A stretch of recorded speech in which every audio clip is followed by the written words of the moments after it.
Alors, en préambule, je voudrais juste vous donner quelques indications.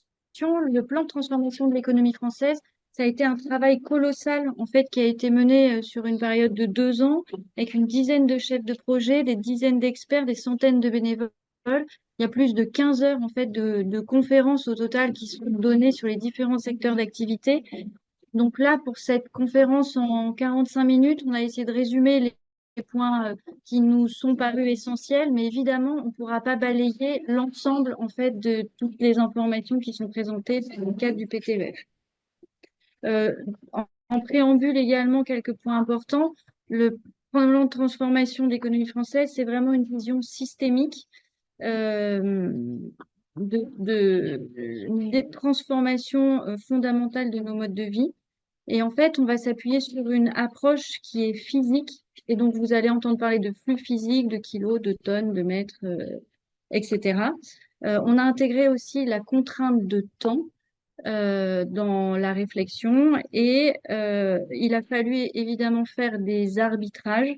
Et l'idée, en fait, du plan de transformation, c'est qu'il puisse y avoir un bouclage, par exemple, notamment au niveau de l'énergie, et qu'il y ait une cohérence globale. Donc, le plan qui est présenté permet, dans sa forme, de pouvoir atteindre les objectifs climatiques qui ont été fixés, et donc une baisse, on va dire, de 5% des émissions de gaz à effet de serre par an.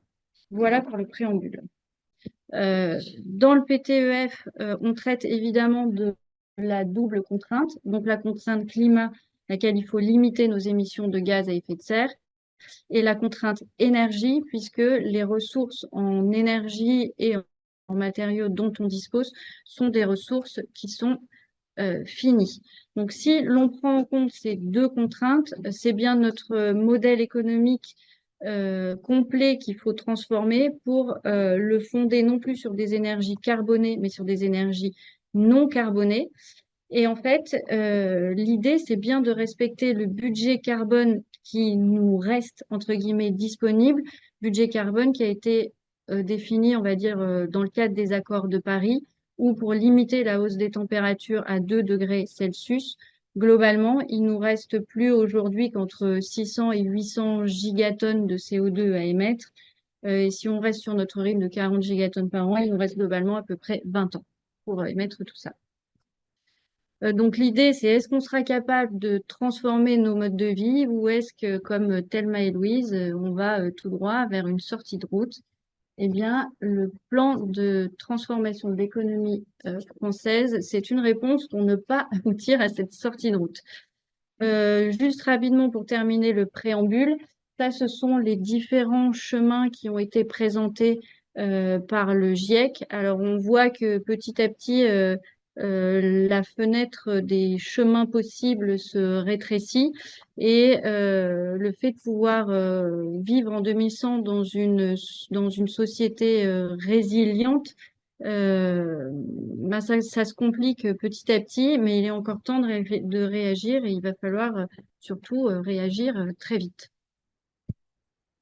Le Shift Project, c'est le think tank donc, qui est présidé par Jean-Marc Jancovici. Et puis les Shifters, c'est l'association qui œuvre en fait pour qui appuie en fait le Shift dans ses projets et qui œuvre pour diffuser en fait les travaux du Shift. Et les Shifters, on est à peu près 20 000 bénévoles en France, donc c'est vraiment une association qui grossit très très très vite en France et à l'étranger notamment. Donc l'ensemble des travaux du Shift Project, vous les retrouvez sur le site du Shift. Et donc, nous, je vous l'ai dit, notre rôle, c'est d'appuyer le Shift Project, s'informer, débattre et diffuser globalement les idées. Dans les locaux. Ouais. Alors oui, effectivement, il y a des groupes locaux, donc dans quasiment tous les départements, hein. Maintenant, il y a des groupes locaux. Et puis après, vous avez des groupes transverses par thématique. Donc, vous pouvez avoir donc des cercles thématiques sur L'océan, l'immobilier. l'énergie, le numérique, le logement, l'urbanisme. D'accord. Ouais. Et puis après, il peut y avoir des travaux spécifiques qui sont conduits quand c'est nécessaire. Donc, juste quelques ordres de grandeur, le plan de transformation de l'économie française, il a bien été établi pour atteindre la neutralité carbone. Alors, pas tout à fait, parce que la notion de puits de carbone, elle n'est pas traitée dans le PTEF, mais il est bien établi pour pouvoir atteindre les objectifs fixés dans les accords de Paris. Alors, petit quiz. Oui, effectivement. Bonjour à tous, Franck Ramoton. Une un des éléments qui nous a amené à avancer sur ce plan de transformation, c'était des questions comme celle de, effectivement, neutralité carbone pour les carburants routiers. Comment est-ce qu'on peut remplacer ces carburants? 54 réacteurs nucléaires, euh, 80 000 nouvelles éoliennes, ou alors la moitié de la Corse avec des panneaux solaires. Qu'est-ce que, Votre avis? à votre avis, quel est le... Allez, qui se lance? Un avis. Là, oui. En fait, voilà. La question, c'est qu'on on peut faire les trois, mais on va pas pouvoir faire les trois en même temps. On va pas pouvoir faire les trois en même temps. Et va se poser la question principale qui a guidé ce PTEF, qui est la question des arbitrages dans l'utilisation de l'énergie. D'arrêter d'empiler, de dire on va faire plus, mais de bien vider au fait qu'il va falloir faire des remplacements et des remplacements avec des ressources limitées et des ressources qui vont probablement être de plus en plus limitées au fur et à mesure que des problèmes géopolitiques vont survenir et que les chemins de la mondialisation vont être contrariés. Donc effectivement, s'il faut remplacer 120 millions de tonnes équivalent près de pétrole, bah oui, on pourrait tout faire en biomasse, mais alors on aurait toute la surface agricole et forestière qui serait utilisée pour ça. On multiplie par 5 notre capacité de production électrique pour faire effectivement des carburants de synthèse, ou alors effectivement, on déploie un volume de création ou de nouveaux réacteurs nucléaires ou d'éoliennes juste pour les carburants routiers. Donc on s'aperçoit qu'on est sur des ordres de grandeur de cette consommation. On ne parle que des carburants routiers qui sont absolument énormes.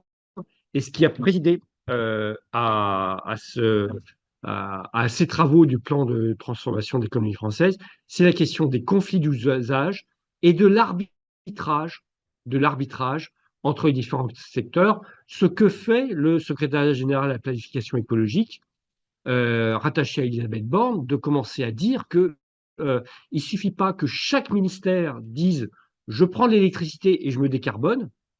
Il va falloir dire oui, mais l'électricité, il faut qu'on la partage, il faut qu'on la mette dans un plan, de voir qui a besoin le plus de cette électricité. Et donc, le plan a été guidé notamment par cette question de rebouclage énergétique et de savoir que les ressources ne sont pas infinies pour pouvoir décarboner l'ensemble des secteurs d'activité. Je te vois ensuite sur le PTEF. Donc ça, on a vu. Point important aussi, dans le PTEF, euh, on va traiter également du cadre de l'entreprise. Alors, l'entreprise et son environnement.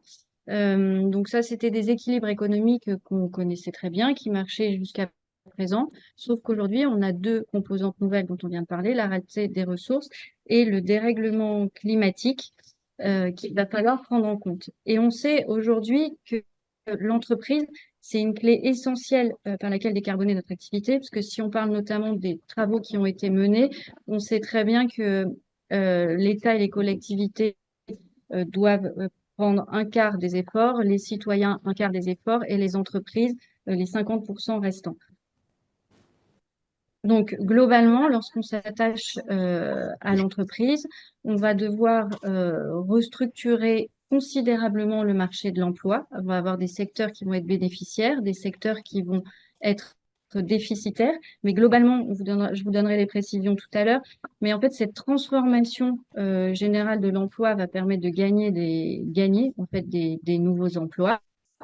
Et puis, au niveau sociétal aussi, on va avoir des modifications vraiment en profondeur, puisque c'est toute en fait la conception et le fonctionnement de notre société qu'il va falloir transformer en ayant en même temps l'acceptation de l'ensemble des citoyens. Hum. Alors, si je peux un petit commentaire. Ce qui a guidé aussi un des principes de base de la mise en œuvre de ce PTEF, c'était de considérer que l'économie, c'était pas juste une machine à gérer des dollars et des euros qui s'échangent entre des acteurs. Que avant tout, ce qui fait fonctionner une économie, avant même des conversions en monnaie, ce sont des flux de matière et d'énergie. Et que qu'on aura beau avoir tout l'argent du monde pour acheter du gaz derrière un pipeline de Gazprom, si le pipeline est fermé, c'est pas une histoire d'argent pour obtenir du gaz. Et que le PTEF, le fonctionnement de l'économie, on a voulu le guider avant tout par des questions de flux entrants, de flux sortants, avec les matières premières, l'énergie, l'infrastructure aussi, qui est un élément qui va permettre d'améliorer, de faciliter la circulation de l'énergie matière première et après éventuellement sa conversion en valeur monétaire. Et ça, pour produire des biens, des services, pour faire fonctionner une économie, pour faire fonctionner une société, une manière d'être, avoir des emplois, pouvoir former, pouvoir habiter, avoir un monde, et en générant aussi des externalités et des déchets. Et là, on revient sur effectivement ces enjeux qui se posent devant nous, sur les délais de conversion de notre monde qui est tellement habitué depuis le début de la révolution industrielle à fonctionner sur de l'énergie chère et qui n'était même pas dans le modèle économique, à devoir maintenant, en l'espace de quelques années, transformer notre, notre système, notre sphère économique, avec des inerties sociétale et une inertie de conversion des infrastructures, de changement des villes.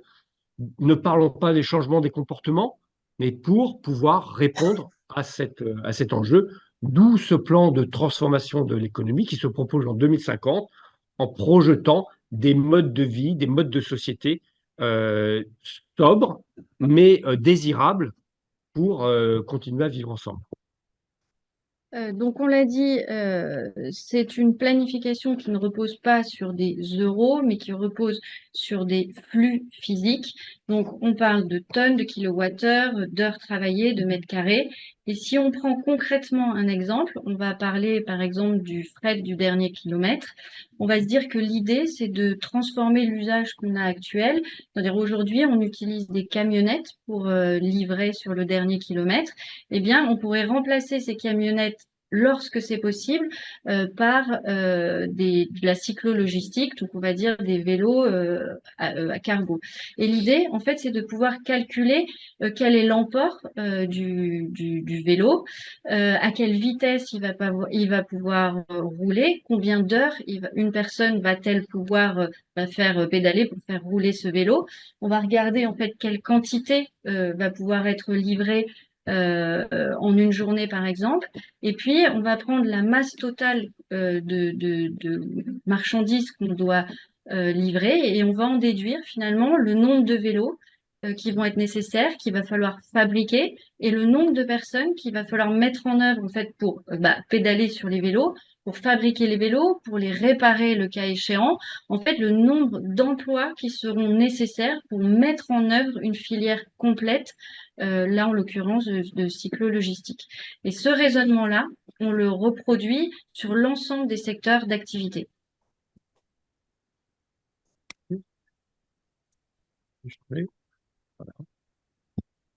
Alors, et effectivement, comme l'a dit Franck tout à l'heure, à chaque fois, dans chacun des secteurs d'activité, on va prendre en compte les stocks d'énergie disponibles, les flux d'énergie disponibles, et puis on va essayer de voir, en convertissant cette énergie primaire du coup en énergie finale secteur par secteur, on va essayer de voir ce qu'on va pouvoir utiliser à quel endroit, quels sont les secteurs stratégiques prioritaire. Et parfois, on se dirait, bah, super, ça paraît évident d'utiliser certains types d'énergie, mais au final, ça l'est pas, parce que peut-être seulement pour des raisons stratégiques, eh ben, ce sera pas le choix qui aura été fait au final. Ce qu'on peut aussi ajouter, c'est que dans ce plan de transformation, on a voulu vraiment mettre en avant les technologies matures. À l'image de la voiture tout à l'heure de Thelma et Louise, on voulait pas être dans le mode où attends, j'ai le plan, là, on va transformer la voiture en voiture volante, là, on va pouvoir gérer un atterrissage. On a voulu vraiment pouvoir pondérer notre plan, et vous le verrez à d'autres moments, avec des indices de probabilité, de maturité des technologies, pour se rendre compte que peut-être plus on poussait une décarbonation d'un secteur, et plus on rentrait dans des zones d'incertitude, de besoins d'innovation technologique compliquées, risquées, qui pouvaient à un moment compromettre l'équation. Donc il y a aussi cette évaluation de la probabilité de survenance de technologies qui nous aident, en maximisant ce qu'on a à disposition là tout de suite, et en essayant de mesurer quels étaient les risques qu'on prenait petit à petit à pousser peut-être plus loin la décarbonation d'un secteur, et comment tout ça, tout de manière cohérente dans une chaîne, on essayait d'avoir un plan qui se tienne au final.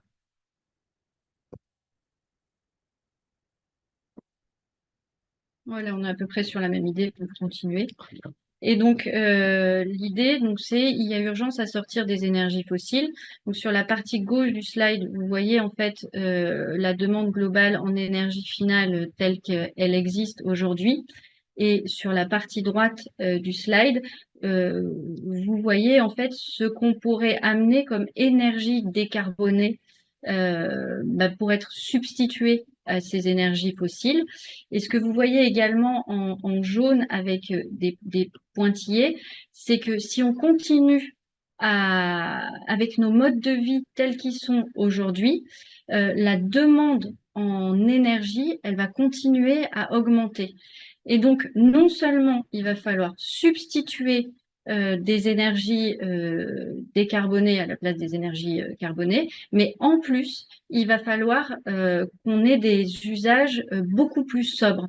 Et dans le plan de transformation de l'économie française, la sobriété, ça représente à peu près 20% des efforts que l'on doit faire. C'est essentiel de l'avoir en tête dès le départ. Voilà. Alors, et puis, je peux donner un petit complément. Ma spécialité, c'est la partie du PTEF numérique, en fait, les questions du numérique. Quand on sait que le numérique en France, c'est 10% de la consommation électrique, et que, il est possible qu'on passe à 20% de la consommation électrique en 2030, on se rend compte qu'effectivement, on a potentiellement une société qui évolue dans ses usages à l'inverse de la sobriété que l'on voudrait, parce que certes, il peut y avoir une partie du numérique qui nous aide à décarboner, mais actuellement, une large partie de cette croissance du numérique, c'est de la croissance d'usage qui ne nous aide absolument pas dans les enjeux qu'on a de demain. Et donc, on a cette question assez existentielle de conduire une sobriété, d'aider les décideurs, d'aider l'ensemble de nos concitoyens à modérer les usages et à se rendre compte que tant bien même qu'on dise que j'ai plus de numérique et c'est du numérique vert parce qu'il viendrait de panneaux solaires, non, ces panneaux solaires, on les a besoin pour autre chose que du numérique en plus. On les a besoin pour décarboner des usages existants. Alors, ce qui est important d'avoir donc en tête en même temps, ce sont bien les trois dimensions, c'est-à-dire sortir des énergies fossiles le plus rapidement possible, ne pas surexploiter les sols, donc notamment si on envisage trop d'utilisation de la biomasse. Il va falloir aussi penser à la concurrence d'usage des sols, parce qu'on va avoir besoin des sols, par exemple, pour mettre des panneaux solaires, pour implanter des éoliennes. Pour les laisser à la nature également. Donc, la concurrence, les conflits d'usage des sols, c'est une dimension importante. Et effectivement, il faut la disponibilité des ressources est importante. Et donc, dans le PTEF, les auteurs se sont vraiment attachés à rester constamment dans cette zone de sûreté. Et c'est ce que vous disiez, Franck, tout à l'heure. On limite les risques. Donc, les leviers technologiques employés, eh bien, électrification massive des usages. On améliore l'efficacité de ce qui existe déjà aujourd'hui, donc les voitures électriques, la rénovation, les usines, etc. Donc, ces deux parties-là, c'est les usages aujourd'hui, on ne les change pas, mais on les électrifie, on améliore l'efficacité. Et puis après, bah, il y a toute la notion de rupture technologique. Donc, on sait qu'elles existent. Ce sera du coup, si elles aboutissent, ce sera une excellente nouvelle dans le PTEF. En tout cas, elles sont peu valorisées justement pour rester dans cette zone de sécurité. On revient là, c'est la même expression que tout à l'heure en fait sur la notion de sobriété, mais peut-être ce qui vous intéressera aussi, c'est la répartition. Vous voyez en 2019 finalement le mix énergétique tel qu'il était, et vous voyez le mix énergétique tel qu'il est envisagé en 2050.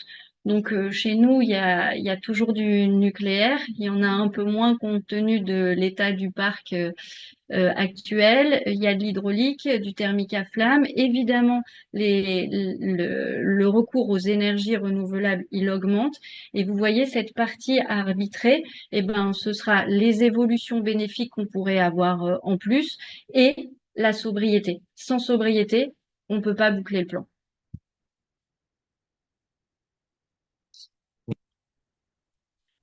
Alors, dans le plan de transformation de l'économie française, vous avez 15 secteurs d'activité qui sont détaillés. On n'aura pas le temps hein, de faire les 15, on va voir les principaux. Euh, pour chacun des secteurs d'activité, sont pris en compte des leviers qui vont permettre d'atteindre les objectifs. Donc la technologie, les besoins des secteurs et les allocations, la soutenabilité sociale, etc. Ce qui est important de comprendre, c'est surtout qu'il y a des interactions extrêmement nombreuses entre tous les secteurs et que ces interactions, elles ont aussi été intégrées lors de la réflexion. C'est pour ça que c'est un travail colossal en fait qui a été mené dans ce plan de transformation. Oui. Et avec beaucoup de questions sur les rebouclages et sur qu'est-ce que tu as prévu dans ton plan, comment est-ce que tu vois les choses et combien tu vas consommer d'électricité. Mais attends, il n'y a pas tant d'électricité qui nous reste là, vis-à-vis des autres secteurs. Est-ce qu'on pourrait se refaire une réunion là? Où est-ce que vous pensez qu'il serait le plus favorable de l'électricité? Sur l'hydrogène, sur la sidérurgie ou voilà. Qu'est-ce qu'on doit faire? Donc, il y a eu plusieurs rebouclages pour essayer d'élaborer un scénario, un modèle du monde soumis à à la discussion, mais pour effectivement se projeter en 2050. Alors juste pour boucler, là vous avez la résultante hein, de ce que donnera ce plan. C'est détaillé secteur d'activité par secteur d'activité. On voit bien en fait qu'il va être extrêmement important si on veut que ce plan aboutisse, d'anticiper en fait les besoins en emploi d'une économie bas carbone. Il va falloir accompagner la transformation des compétences. Aujourd'hui, on n'y est pas encore. Donc, énormément de formations vont être nécessaires. Il va falloir attirer des acteurs sur des nouveaux métiers, il va falloir avoir des reconversions. Et puis le pilotage, il se fera surtout territoire par territoire, parce que le secrétariat général à la planification écologique ne va pas pouvoir de manière globale définir les besoins en fait en emploi dans chacun de ces secteurs d'activité. Donc on voit aujourd'hui d'ailleurs hein, le déploiement des COP régionales. Et derrière, après, c'est vraiment chaque territoire qui va piloter sa transformation. Oui. Un petit complément, si on regarde la région Bretagne avec l'industrie automobile ou avec l'agriculture, on se rend bien compte qu'il y a des enjeux très particuliers en termes d'emploi, de conversion de ces territoires que ne rencontreront pas d'autres territoires. Donc là, on a besoin, et on le redéveloppera après, mais d'avoir des régions qui effectivement reterritorialise ce plan. Et c'est d'ailleurs ce qui a été fait par la région Bretagne, qui vient de lancer un partenariat avec le Shift pour décliner de manière beaucoup plus précise ce que voudrait dire un plan de transformation de la région Bretagne avec cette méthodologie. Y a-t-il des emplois détruits dans le logement? Alors, on va parler. Alors, on va peut-être juste terminer avec un autre des pays. On est sur le squelette de la présentation. Sur le squelette de la présentation et on va après pouvoir vous présenter l'ensemble des secteurs et des choses. On vous demandera de choisir en fait ce que vous voulez qu'on parcourt rapidement. Par contre, il y a un secteur essentiel, c'est le secteur de l'énergie. Et de l'énergie, Dans les secteurs, il y aura certainement l'agriculture, parce que là, il y a 500 000 emplois qui vont être créés. Nous aussi, dans notre scénario, enfin, le scénario négawatt, il y a énormément de. Pardon, c'est pas ce micro-là. Excusez-moi. Il y a énormément comment dire, d'emplois qui devraient être créés dans ce secteur.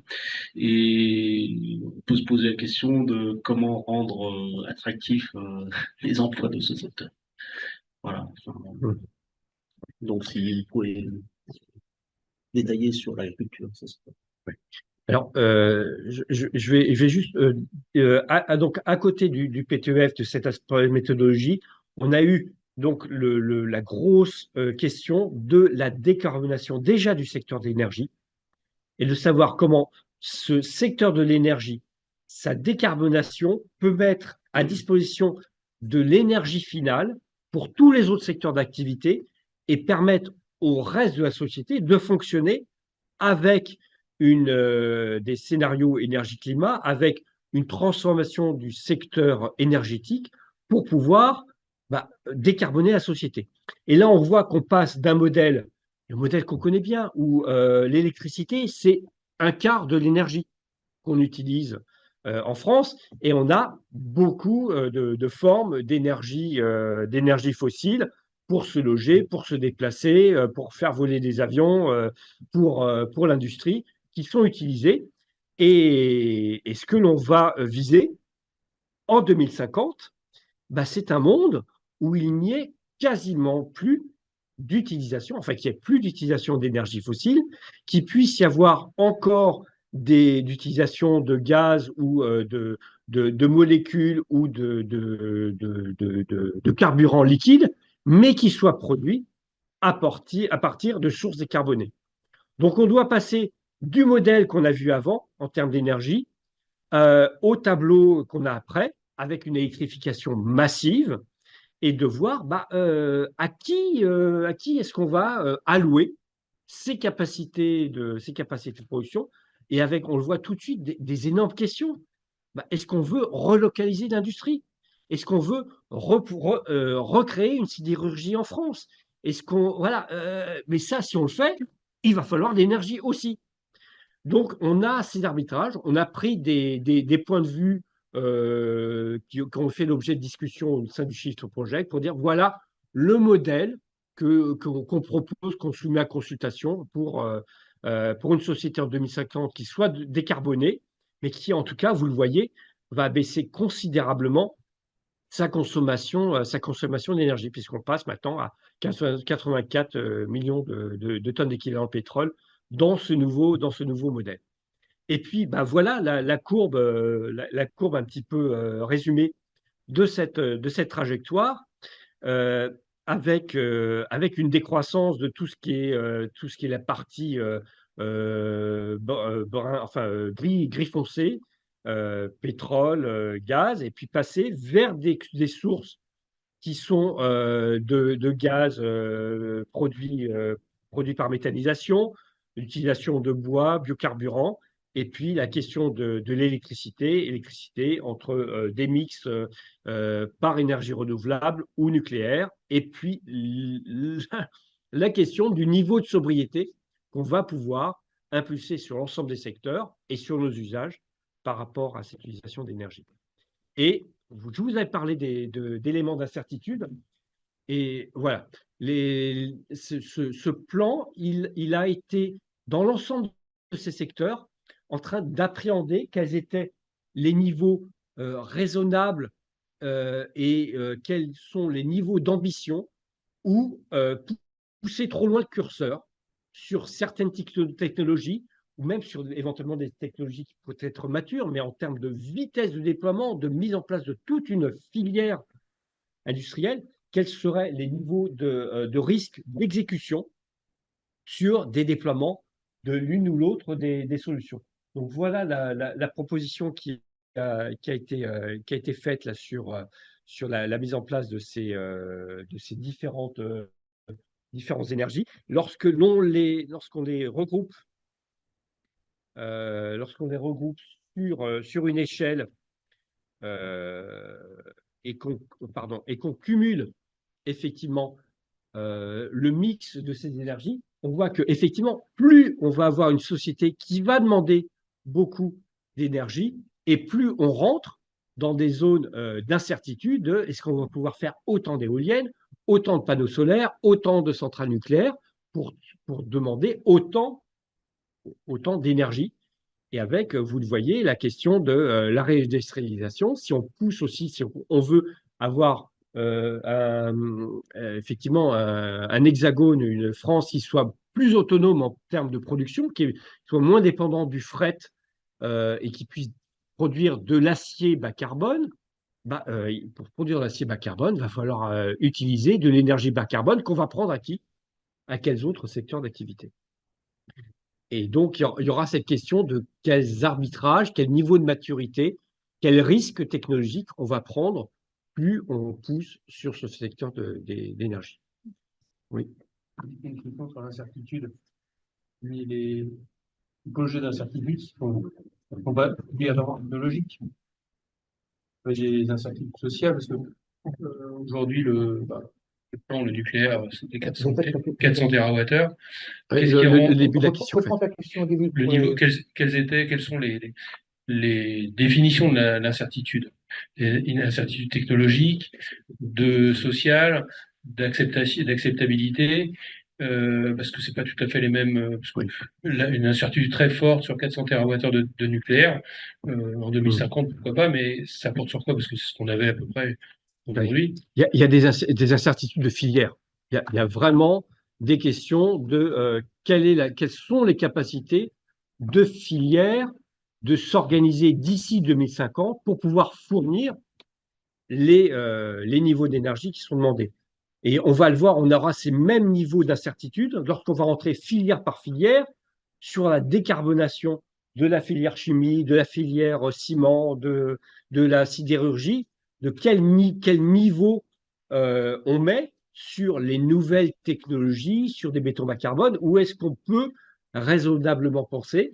Et il y a alors je ne sais pas si elle est bien taillée, mal taillée cette cote, mais en tout cas, il y a eu un arbitrage qui a été fait par l'ensemble des chefs de projet en se disant, voilà ce qui nous paraît être le bon compromis d'incertitude sur le plan qu'on soumet, dans le cadre du projet du Shift. Et donc, par rapport au mix électrique, ce que vous trouverez dans la proposition du PTEF, c'est à la fois donc une accélération des ENR et un scénario sur le nucléaire qui se rapproche du N03 de RTE. Et avec, en fait, une idée, c'est cette idée de balance des risques technologiques, c'était de se dire, on a plusieurs filières qui avancent en même temps, on voit comment ces filières évoluent et on gère, on n'a pas tous nos œufs dans le même panier, on voit au fur et à mesure du déploiement de ces technologies ce qui avance bien, ce qui a des difficultés, ne pourra pas être dépendant d'une seule filière et pouvoir risquer une catastrophe parce qu'on aurait un verrou, un verrou fort sur une des filières. On peut penser à la question du cuivre, notamment pour l'électrification, aux énormes investissements qui sont nécessaires sur les réseaux de transport d'électricité vis-à-vis des déséquilibres, vis-à-vis en fait, du pourcentage de renouvelables qu'on va pouvoir monter. Et plus on va pousser ce pourcentage renouvelable, plus on va avoir des potentiels risques géostratégiques sur le cuivre et sur une filière d'équilibrage des réseaux de distribution qui soit beaucoup plus distribuée et beaucoup moins en étoile qu'actuellement. Donc c'est pour ça, vous voyez le dernier point, c'est adapter le rythme, essayer de piloter. On va suivre plusieurs lièvres en même temps et essayer de rester dans les zones de risque limitées pour pouvoir, avec ces différentes filières, avec l'évolution des différentes technologies et leurs progrès respectifs, adapter les curseurs au fur et à mesure du temps. Pour arriver, au final, à un secteur où effectivement l'énergie finale va être considérablement réduite grâce aux gains vis-à-vis des moteurs à explosion, enfin des, des, des, des- des pertes d'énergie liées aux énergies fossiles, et une émission de gaz à effet de serre qui soit, là encore, conforme à l'accord de Paris, avec l'incertitude des puits carbone, des puits carbone de l'autre côté. Et voilà un petit peu où on se situe en termes d'évolution de la consommation qu'on projette en 2050, en sortie des simulations. Donc voilà, vous pouvez nous projeter par rapport au S4, ADEME, voilà, on est à 988 TWh de puissance dans cette construction scénaristique. Alors après, on va pouvoir voir secteur par secteur. Donc là, c'est à vous de nous dire ce que vous voulez voir. Si vous voulez peut-être voir le logement ou... Oui, on est tout long. Ouais. Hein. Alors, Alors, je commence par quoi? Le logement? Ouais, n'oubliez pas l'agriculture. Allez, c'est parti. Donc, le secteur du logement aujourd'hui, pourquoi est-ce qu'on perd des emplois là-dessus? Donc, en fait, aujourd'hui, on va perdre notamment des emplois sur la construction, sur la partie construction neuve, puisque la problématique du secteur du logement, c'est vraiment de traiter l'existant. Donc, en fait, il y a des efforts de réhabilitation qui sont assez colossaux à mener. On a 36 millions de décisions de rénovation à emporter.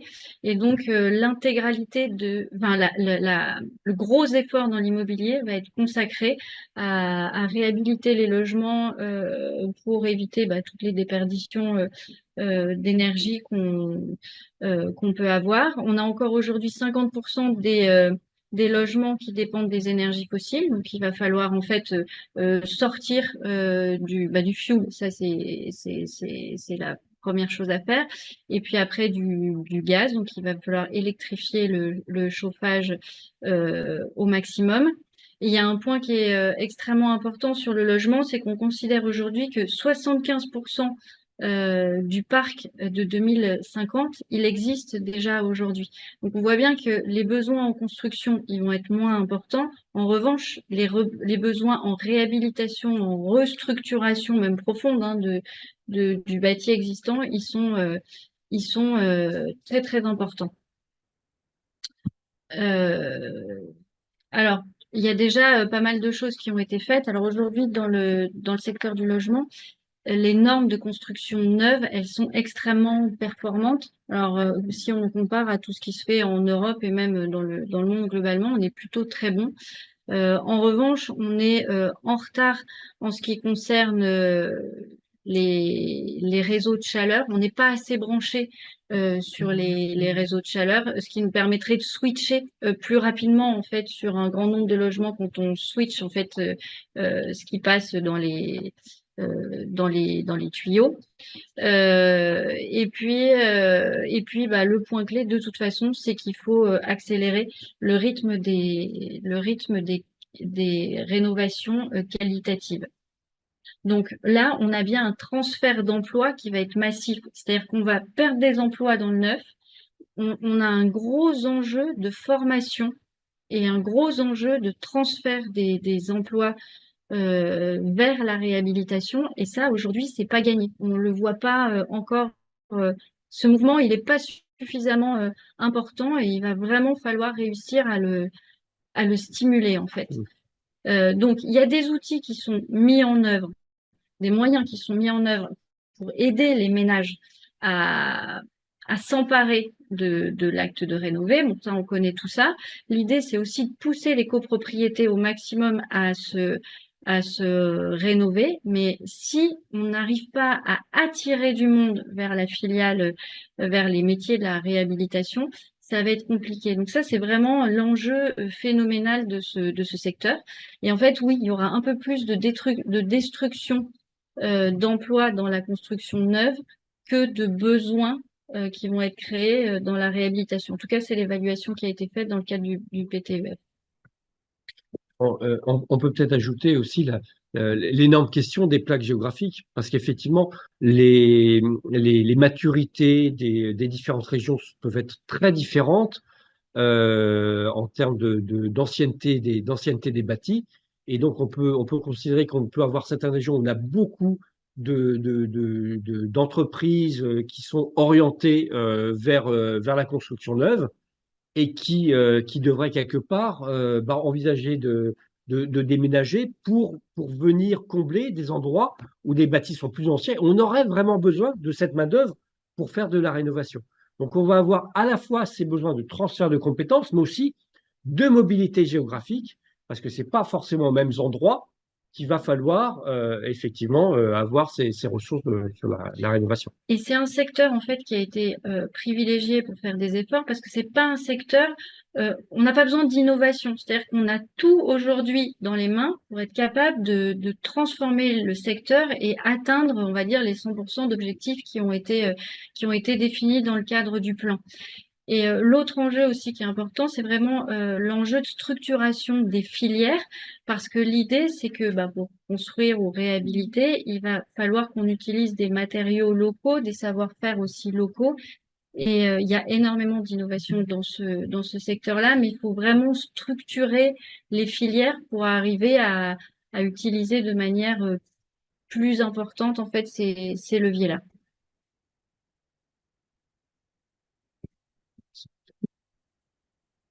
Alors, vous vouliez voir l'agriculture. Ah oui. Bon, alors moi, on m'avait dit pas l'agriculture parce que l'agriculture, vous l'aviez déjà vu, mais On a beaucoup de secteurs, on Ouais. retrouve ce que vous dites sur le logement, c'est exactement ce qu'on dit aussi, quoi. Là, la question, c'est quelles seraient je pense effectivement l'industrie. On a peut-être. Pardon. Excusez-moi. Oui, je pense pas qu'on va reprendre tous les secteurs parce que je pense au niveau du logement, c'est la même chose qu'on dit nous, régionalement, virage énergie-climat, et ce que dit Négawatt depuis 20 ans. La question, c'est plutôt de voir des secteurs où il puisse y avoir des différences d'appréciation parce que le numérique, bon, on est d'accord avec vous. Sur le transport, on va être d'accord. Est-ce que l'industrie nous semble plus appropriée pour voir éventuellement des différences ou non on voit l'agriculture et après on verra peut-être l'industrie à ce moment-là. D'accord. Non, mais c'est pour éviter de reprendre des choses sur lesquelles on va être d'accord. Parce que l'agriculture, bon, on parle des gaz à effet de serre d'origine agricole, on va parler. Enfin, Si on est trop d'accord, ça va être lassant. Oui, non, mais peut-être qu'on sera d'accord, mais au final, ok, agriculture et puis après industrie. Oui, Voilà. l'agriculture, ça me paraît sensible parce que si vous pardon. avez un Oui, plan parce qu'il pour y la a quand même beaucoup Bretagne, de questions de bon sens, ça donc va ça se être trouve, on chaud. va être d'accord sur pas mal de points. Donc, l'agriculture, oui, il y a énormément d'emplois, effectivement, qui sont liés à plusieurs choses. Alors, la première chose, c'est qu'il va falloir, ça, je pense que tout le monde va être d'accord, relocaliser finalement euh, la production agricole, qu'il va falloir créer des emplois un peu partout, et des emplois pour effectivement produire et pour distribuer, commercialiser, distribuer, etc.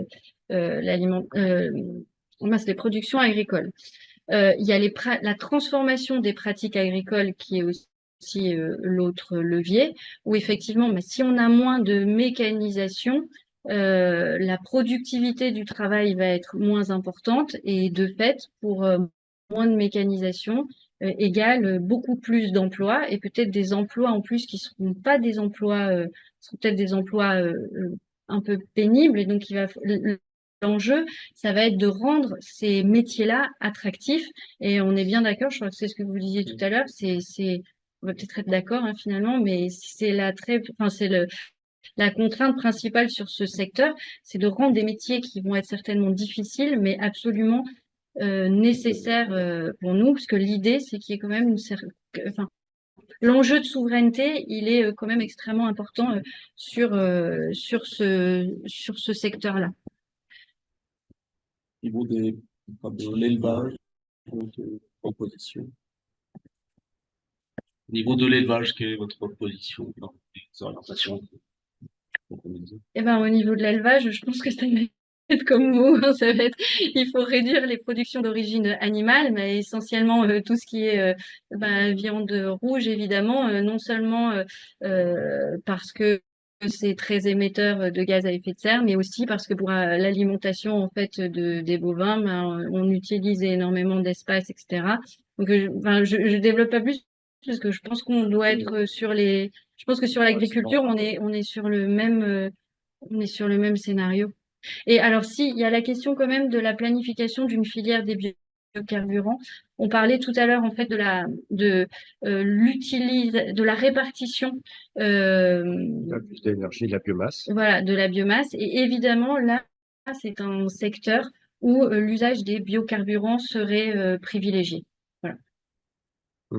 Mais avec vraiment ces choix existentiels de cette biomasse, des puits carbone, de l'agroforesterie, de la capacité à avoir des pratiques agricoles aussi qui encouragent le stockage de carbone dans les plantes, avec des prairies qui tournent un petit peu moins fréquemment, qu'on ait une évolution importante des pratiques agricoles et des enseignements dans les lycées agricoles pour pouvoir retransformer une agriculture en puits de carbone, en stockage, et avoir moins d'impact sur la production animale. La production animale, on la voit bien aussi dans les zones alpestres, dans les endroits où de toute façon la mécanisation, l'agriculture serait vraiment trop compliquée. Donc on voit bien qu'on puisse avoir encore de l'alimentation, enfin de l'élevage animal de qualité dans ces zones un petit peu compliquées. Pour autant, les biocarburants, se nourrir, se déplacer, mettre des panneaux photovoltaïques à la place, on va utiliser notre surface agricole. Pourquoi? Et là, on a ces vrais enjeux de décision, avec aussi l'autre équation qu'on n'a pas pu prendre en compte, faute de données et de temps, mais qui est l'équation de l'eau, qui est aussi un des entrants assez importants pour faire fonctionner une agriculture. Une question là. Je vais revenir sur la diapo là. Je sais pas si on entend. Bon, vas-y. Il faut quand même qu'on avance Qu'est-ce suffisamment. que ça veut dire raccourcir les chaînes d'approvisionnement en termes de supermarché? Bah, l'idée, c'est de raccourcir en fait la distance entre la production et la distribution. Et ce qui fait que Supprimer les supermarchés. non, non, pas nécessairement. Non, mais peut-être si vous, enfin, c'est-à-dire que si par exemple vous avez des productions avec des distributions, comme vous pouvez le voir aussi sous forme de coopératives, etc. Alors on va pas supprimer l'intégralité des supermarchés, mais l'idée c'est de raccourcir en fait les chaînes de distribution et pour plusieurs raisons, parce qu'il y a aussi des questions qui sont liées au transport. 85% de la production agricole de nos régions est exportée. Et que donc, on a des flux logistiques absolument énormes avec des régions spécialisées en termes d'agriculture et que ça, c'est pas un modèle résilient dans un modèle où l'énergie du transport va devenir de plus en plus polluante. Ouais, donc l'enjeu, c'est la déspécialisation de l'agriculture telle qu'on la connaît aujourd'hui. Est-ce qu'on veut tout de suite poser des questions sur l'agriculture ou est-ce qu'on passe à un autre chapitre? Il y a plein de questions sur tout ce qui est autour du plan. Je pense que c'est ça qui va être important. Ouais. Peut-être un zoom sur le numérique, ça serait intéressant. On n'a pas tellement travaillé, nous, sur le. Si, on a fait une fiche sur le numérique. Peut-être. D'accord. Donc, Non, mais on va être d'accord sur le numérique. Bon, on est un petit peu en débat.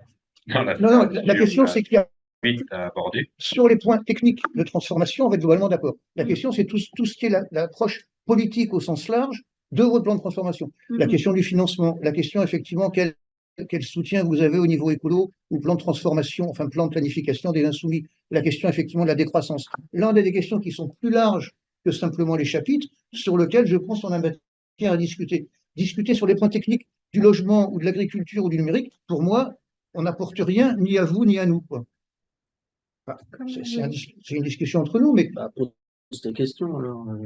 Je voudrais qu'on finisse la présentation que vous avez prévue et après on aura des questions plus générales. Nous, on peut, voilà, après on peut décliner en secteur par secteur, mais on peut s'attaquer aux questions si vous voulez. Et après, si dans vos questions, il y a des spécificités sur un secteur, on ouvrira le secteur. Ça vous va comme ça? Considérant qu'effectivement, on est nous-mêmes, on n'est absolument pas des experts de ces différents secteurs, et que là, il y a un produit qui est absolument, enfin, qui a un travail de milliers d'heures, donc on peut vous donner les conclusions On est d'accord. survolées Ouais. et faire de notre mieux. Mais qu'est-ce qui vous intéresserait le plus Bah, dans le temps ouais. qui nous reste? Voilà, posez les questions Prenons que le vous voulez. numérique, parlons un peu de l'industrie et après essayons d'avoir des questions plus larges, non pas sur un chapitre, mais sur la vision globale du plan, quoi. C'est Est-ce parti. que les Très autres bien. sont d'accord de voir ça On avait parlé d'industrie, puis peut-être le numérique après. Alors, on y va pour Alors, l'industrie. industrie. Alors, industrie, alors je vais aller très vite parce que l'industrie, c'est un gros secteur. Alors, déjà, à votre avis, quelles industries dans l'industrie représentent les 3/4 des émissions territoriales? Qu'est-ce qu'on a dans l'industrie qui est Le ciment et l'acier. cimenterie? L'acier. Alors, non, acier, oui, sidérurgie et la chimie. Voilà. Donc, effectivement, la chimie, et ce sont des secteurs quand même très différents. Il va y avoir des pratiques différentes pour décarboner ces différents secteurs, avec là très rapidement sur la chimie. Il y a deux aspects. Il y a la question de décarboner les procédés et décarboner les produits avec des procédés qui utilisent massivement d'ailleurs de la chaleur, de l'énergie sous forme de chaleur. Et donc, quand on dit que on décarbone le secteur de la chimie avec de la chaleur qui continuerait à être produite par électricité, on se rend compte de la perte d'efficacité énergétique et du besoin peut-être de concentrer d'autres capacités combustibles, notamment de la biomasse, pour pouvoir être plus efficace dans cette trajectoire. Et vous voyez qu'on a pu identifier différents leviers, là encore, euh, entre l'hydrogène vert, la capture du carbone, ça ne nous paraît pas des choses très réalistes. Je vais passer très rapidement. Pour pour la partie chimie, on a un enjeu absolument énorme sur la production des engrais. Sur cette production des engrais qui a fait toute la productivité du secteur agricole et qui actuellement est produit à partir de gaz. Donc il y a un gros enjeu à la fois sur la partie consommation d'engrais et sur cette partie production d'engrais, sur comment produire des engrais en émettant beaucoup moins de carbone et comment avoir un secteur agricole qui soit beaucoup moins demandeur d'engrais azotés. Il y a, en termes d'émission des produits, mais effectivement, le plastique à usage unique, comment est-ce qu'on peut enfin, petit à petit, on avance dessus, diminuer la production de plastique vierge et être beaucoup plus résilient sur cette partie. Et la question de la relocalisation des productions d'engrais en tirant profit qu'on ait de l'électricité bas carbone. Ce qui est prévu, c'est une baisse des emplois dans le secteur de la chimie, avec malgré tout une création de nouveaux emplois pour rester à peu près stable, avec une augmentation de tout ce qui est chimie du recyclage, de la réutilisation, de la reconversion de produits plastiques ou autres, et une relocalisation d'activités pour avoir des régions un peu plus autonomes, réduire là encore les flux, être moins dépendant de flux chimiques qui viendraient de l'autre bout du monde. Avec une trajectoire de décarbonation sur laquelle je ne veux pas rentrer dans le détail, qui est décrite dans le document sur le PTEF Industrie, pour après rentrer sur la partie sidérurgie où là, on a une activité qui est incroyablement mondialisée, très compétitive, très soumise à beaucoup d'enjeux et avec des questions liées à la décarbonation qui sont assez énormes.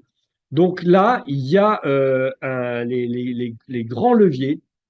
Les grands leviers évoqués sont notamment la réutilisation des ferrailles, là encore comme avec la chimie, d'avoir beaucoup plus d'efficacité sur l'utilisation du minerai existant à son état dans les décharges pour pouvoir le réinjecter et maintenir une autre qualité dans nos fourneaux. Et puis après, il y a toutes les nouvelles technologies autour du smart carbone visant à avoir des aciéries qui soient beaucoup moins émettrices de carbone, éventuellement utilisant de l'hydrogène d'ailleurs. Il y a des nouveaux procédés et qui vont rejoindre la question de l'hydrogène vers l'hydrogène bas carbone. Où est-ce que j'utilise avant tout? Est-ce que c'est pour faire voler des avions, peut-être un jour, ou est-ce que c'est pour faire de l'acier bas carbone qui, en dehors de ça, serait excessivement émetteur de carbone? Donc là encore, je ne vais pas rentrer dans tous, parce que là, il y a des dizaines de pages, et puis d'ailleurs, je ne suis pas compétent pour vous les détailler. Et donc, il y a cette question de l'utilisation d'hydrogène pour réduire le fer en lieu et place de l'utilisation de la coque actuellement, des dispositifs de capture du carbone, éventuellement de capture et de réutilisation de ce carbone, et puis l'électrification des procédés, avec là encore la question de si je redéveloppe mon alma sidérurgique, mais cette électricité, je la prends à qui? Je la prends aux nouveaux data centers qui vont me proposer du métaverse en France. Bon, voilà, donc ça c'est le deuxième, avec une trajectoire là encore de décarbonation, recyclage, smart carbone, sobriété, utiliser moins de métal, avoir des voitures plus légères, avoir des constructions qui utilisent moins de métal pour arriver finalement sur ce plan de décarbonation. Et avoir globalement des effectifs qui puissent augmenter, notamment avec la relocalisation, même si l'industrie automobile, on a intégré l'industrie automobile, on la voit diminuer dans notre plan. Et il y a eu ce focus qui a été fait aussi sur l'aspect industrie automobile, plus particulièrement, où on voit une diminution importante des effectifs dans un monde que l'on projette en 2050, qui est un monde où il y aurait moins de voitures, des voitures qui soient moins grosses, qui soient plus partagées, et qui donc, globalement, avec le modèle qu'on a actuellement de 40 millions de véhicules, passer les premiers effets de levier faciles actuellement d'avoir une fiscalité, d'aider, d'électrifier le transport. Il y aura une question d'avoir plus de mobilité douce et moins de dépendance vis-à-vis du véhicule automobile.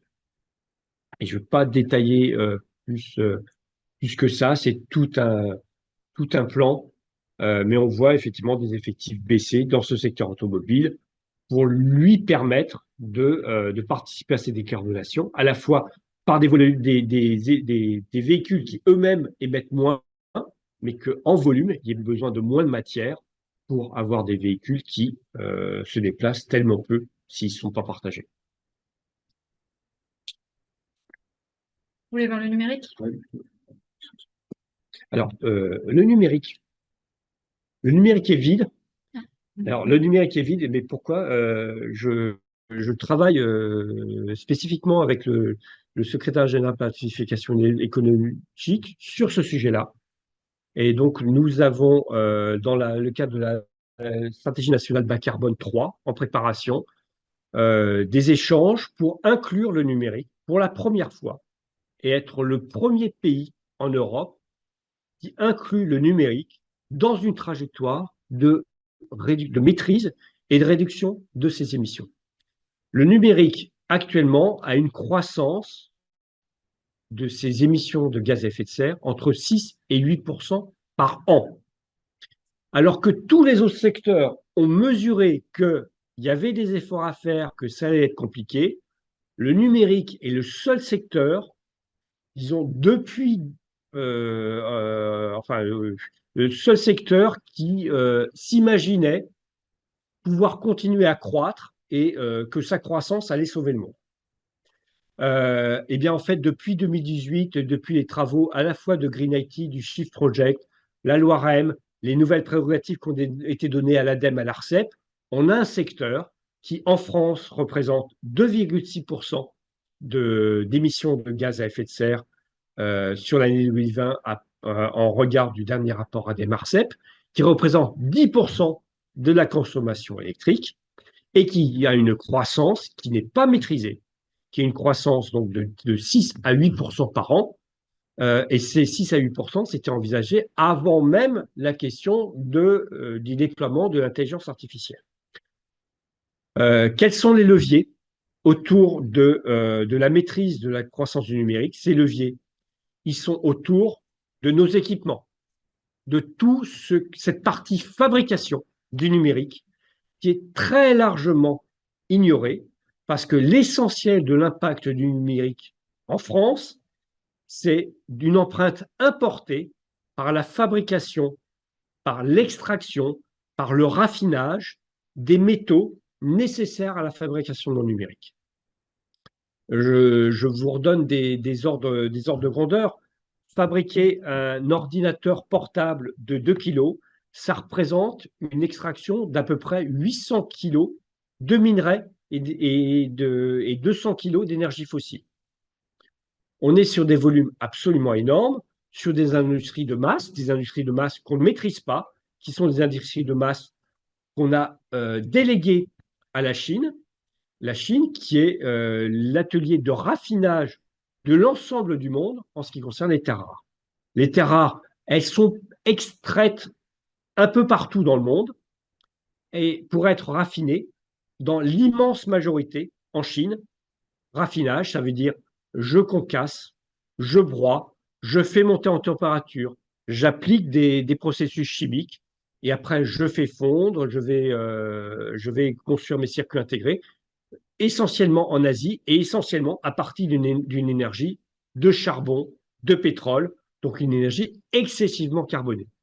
Donc lorsque j'achète mon téléphone portable qui m'est livré à vélo, que j'installe mes applications green pour brancher sur mes panneaux solaires, et ben, 95% de ces émissions, elles ont été faites avant même qu'ils montent sur le vélo pour m'être apportés.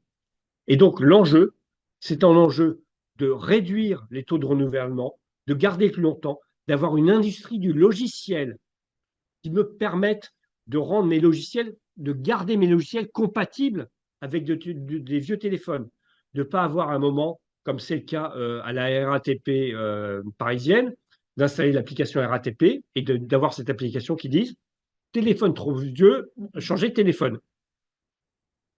Voilà un des enjeux. Un des gros enjeux également dans le numérique, ce sont les écrans. En termes de terminaux, le premier facteur d'impact environnemental des terminaux, ce sont les écrans. Et c'est donc la taille des écrans, la multiplication de ces écrans, le nombre d'écrans qui sont changés quand il y a des Jeux olympiques, des compétitions sportives. On pourrait revenir aussi avec la question décarboner le sport et la culture. Mais si effectivement on continue à avoir une inflation en termes d'écrans, on va continuer à la fois à avoir un effet rebond sur la consommation en termes de streaming, consommation au travers des data centers, explosion des volumes de terres rares qui sont utilisés pour fabriquer ces nouveaux écrans. Et donc, là encore, une croissance des gaz à effet de serre de 6 à 8%, qui ferait prendre au numérique une empreinte environnementale dans 2050, si on continue là-dedans, avec du métaverse, chacun un écran virtuel à la maison, voire un par personne pour la chambre des enfants, qui représente un quart des émissions de gaz à effet de serre et des consommations d'énergie, 20-30% de la consommation d'énergie.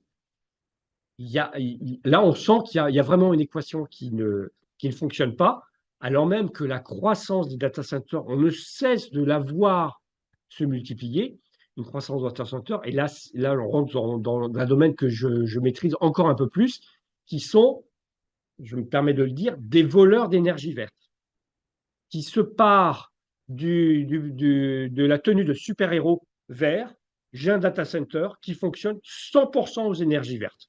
100%.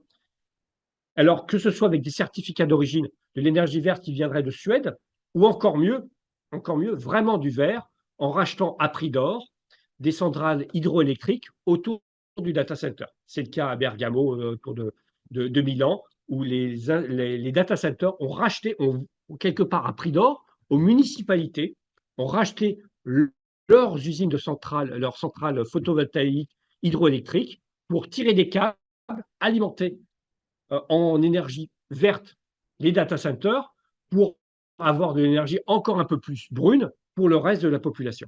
Et c'est un des vrais enjeux de ce secteur-là, qui a beaucoup d'argent pour se décarboner, mais se décarboner non pas en substitution, mais pour voler, pour financer des nouvelles énergies photovoltaïques, énergie verte, mais qui ne viendraient pas en substitution des autres secteurs, qui viendraient alimenter une croissance de ce secteur qui afficherait des impacts environnementaux assez magnifiques et disant moi j'ai fait mes efforts, aux autres secteurs de continuer à faire leurs efforts de décarbonation. Et il y aurait beaucoup de choses à dire, mais il y a plusieurs des conférences de quelques heures sur ce sujet. Mais en résumé, la question des usages, la question de la conservation des équipements et des logiciels qui nous permettent de conserver ces équipements, une grosse question aussi des éditeurs logiciels, notamment sur la sécurité informatique. Comment se fait-il que pour être à jour en sécurité, il faut que j'ai absolument les dernières versions, que ces dernières versions, c'est sur des nouveaux équipements? Comment est-ce que ce secteur du numérique prend enfin en compte les questions de sobriété avec un secteur du numérique qui vient essentiellement de l'Asie, des États-Unis, qui sont encore très très loin de penser qu'il y a un problème autour de ça. Qui veut le micro pour des questions? Est-ce qu'on veut voir un autre chapitre ou est-ce qu'on a des questions plus générales sur le plan de transformation? 45, il faut gérer le temps. On peut, dans la salle, peut-être prendre les premières questions. Moi, j'avais une question, c'était est-ce que vous avez, pardon, Ça va venir. Voilà. sur l'ensemble du secteur, avez-vous envisagé les questions de financement? Grosso modo, le CAC 40 ne perd pas d'argent, les pétroliers en ont énormément. Transférer ces richesses vers à la fois plus de justice sociale et la transformation globalement de l'économie. Avez-vous quelques pistes par rapport à ça?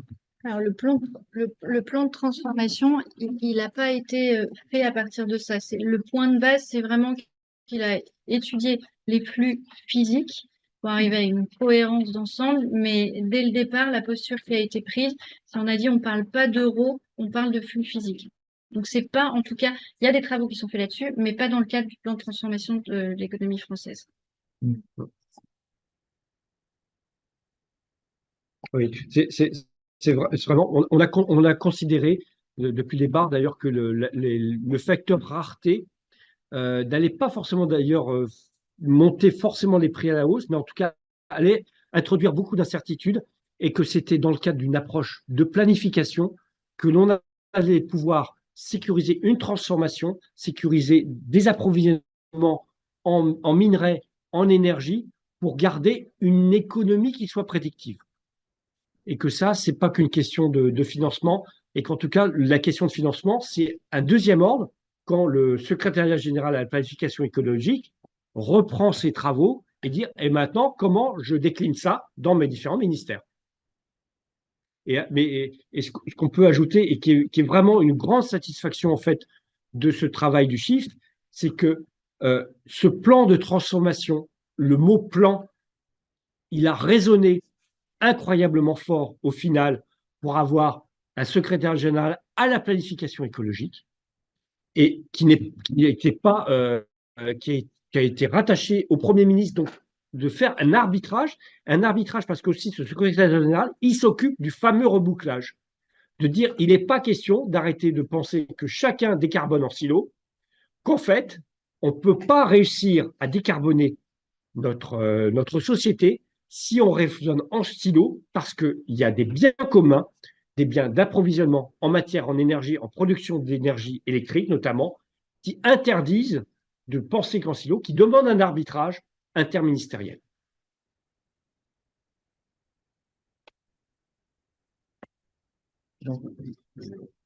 Oui. Il y en a une autre question dans la salle. Merci. Moi, je trouve ça très intéressant, très passionnant. Et je trouve ça tout à fait, ça fait longtemps qu'il aurait dû y avoir de la planification dans ce domaine-là, hein. Ça paraît étonnant qu'on ait l'impression de le découvrir aujourd'hui. Juste une question sur la méthodologie. Il n'y a qu'une seule, vous n'avez, je sais pas si c'est la simulation, étudié qu'une seule trajectoire, où il y a un ensemble de trajectoires possibles, et s'il n'y a que qu'une seule trajectoire, c'est vous avez essayé de gratter tout ce qui était possible pour atteindre l'objectif, qui n'est pas, semble-t-il, n'est pas tout à fait la neutralité carbone, vous n'atteignez pas complètement, mais en fait, l'objectif, c'est d'aller chercher au maximum tout ce qui était possible de faire dans une optique un peu faisable. C'est ça. Il n'y a pas de, il y a pas de, il y a pas de, n'est pas encadré le scénario. Euh, Il y a, enfin, il y a eu énormément d'expertises qui ont été menées dans le cadre de l'élaboration du plan de transformation. Et donc, en fait, il y a tout un tas d'hypothèses qui ont été émises et il y a des tas de fils qui doivent pouvoir être tirés. Mais en tout cas, le plan qui est présenté aujourd'hui, c'est celui qui, considérant l'ensemble des hypothèses, permet de rester dans la zone de sûreté qu'on a vue tout à l'heure. Donc, du coup, effectivement, ce plan-là va pas décliner toutes les multiples possibilités aujourd'hui. En revanche, comme il y a des marges de sécurité qui ont été gardées dans chacune des réflexions, au fur et à mesure que le temps va passer, en fait, et que les hypothèses aujourd'hui vont devenir des faits, eh ben, il sera possible d'ajuster les différents leviers, les uns avec les autres. Donc, on va dire que c'est une proposition, mais pour autant, nombreuses hypothèses ont été étudiées pour en arriver là. Oui.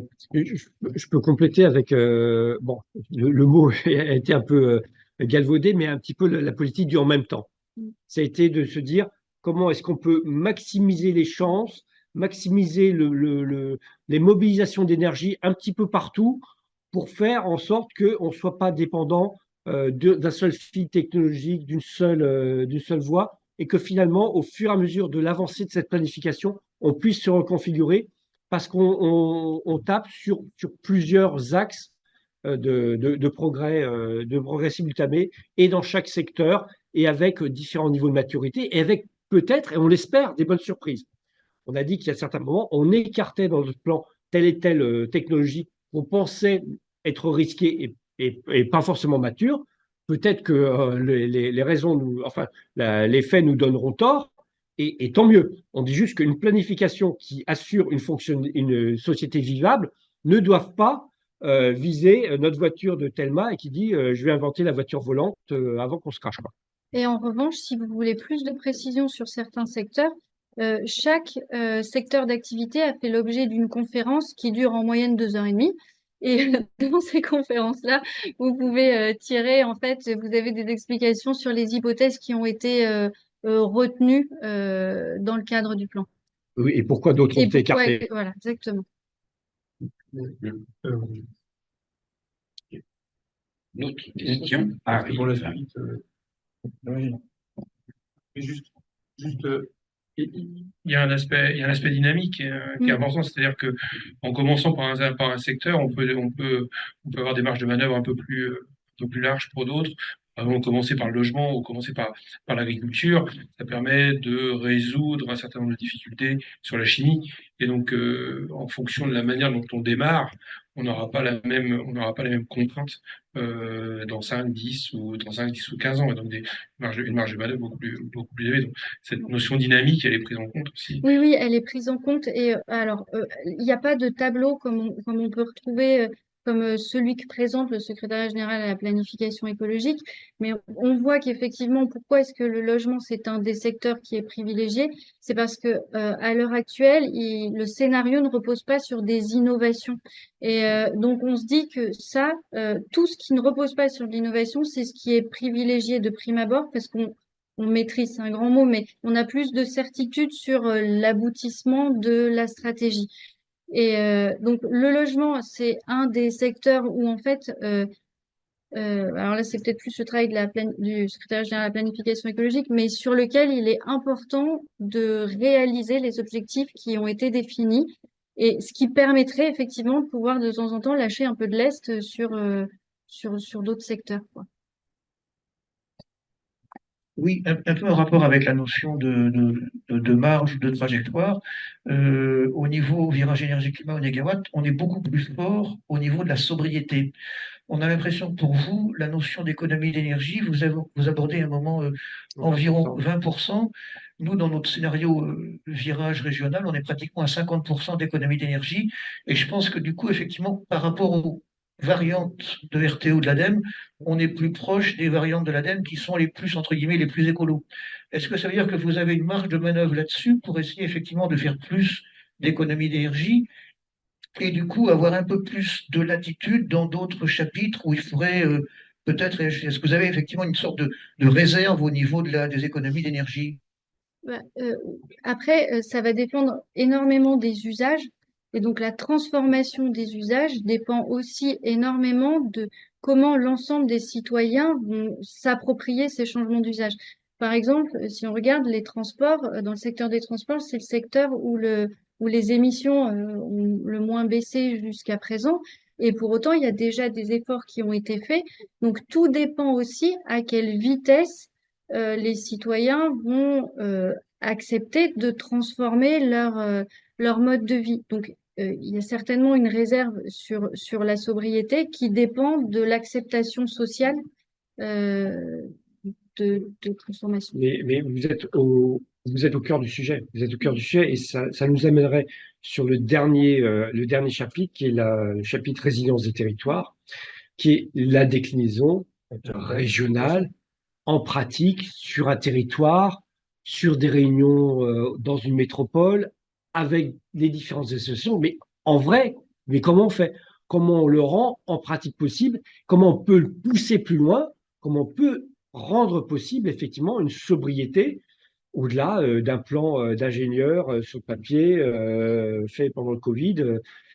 Là, il y a toute cette intelligence et toute cette déclinaison en vrai qui est commencée pour la région Bretagne et pour lequel on est en train, nous, de déployer maintenant une conférence qui s'appelle la stratégie de résilience des territoires, avec déjà des rapports sur les différentes typologies de territoires et une recommandation d'appropriation dans les régions, dans les conseils municipaux, sur comment à la fois vous jouez l'atténuation, mais comment cette atténuation, je la fais dans un sens d'adaptation au réchauffement climatique.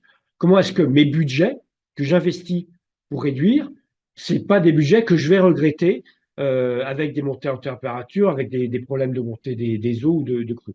Et ça, c'est toute cette vraiment déclinaison où on le voit, il y a des secteurs, le secteur énergétique qui relève vraiment d'une planification de type national, voire européenne. Hein, on en parle de plus en plus, les questions d'interconnexion des réseaux. Et on a des choses très pratiques sur, effectivement, une région Pays de Loire, comment est-ce que je peux avoir mon agriculture qui est tellement efficace, mais comment je peux la centrer un peu plus sur la région et avoir moins de transferts entre interrégionaux. Et ça, c'est vraiment au niveau régional que ça peut se décliner dans cette stratégie de résilience. Oui, c'est ça. Il ne faut pas oublier qu'on est dans un pays qui est décentralisé. Donc, il peut y avoir une planification générale. Mais après, au final, c'est les régions qui ont la main pour prendre les décisions. Alors, je ne sais pas si vous avez suivi dans le cadre des COP régionales qui se mettent petit à petit en place. Chaque région doit décliner ses objectifs sur chacun des secteurs d'activité. Et une fois que l'ensemble des régions vont remonter cette déclinaison, eh ben, il y aura certainement à mon avis, des arbitrages pour qu'il y ait un bouclage, on va dire, au niveau des régions. Et concrètement, l'idéal serait que dans chaque région, il y ait un projet de décarbonation qui soit mis en œuvre, qui soit partagé avec l'ensemble des citoyens, qui soit concerté.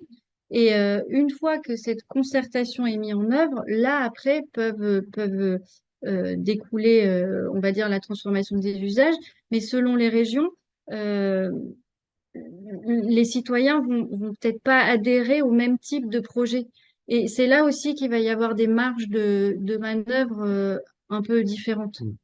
Mais tu évoquais dans la voiture aussi la question de réfléchir à Mm. la ville de demain qu'on veut, comment construire et comment rendre désirable, comment avoir les métiers, les compétences, les architectes, les urbanistes qui vont permettre de rendre la ville compatible avec le réchauffement climatique et qui s'adapte. Tu avais enfin, c'est ton domaine d'activité, tu peux nous donner quelques éléments? Oui, c'est mon domaine d'activité. Alors effectivement, si par exemple on prend l'exemple de Nantes Métropole, vous avez peut-être vu passer toutes les réflexions sur la fabrique de la ville qu'il y a eu, qui sont extrêmement importantes. Et puis après, il y a toute la dimension des documents de planification, le STRADET, le SCOT, etc.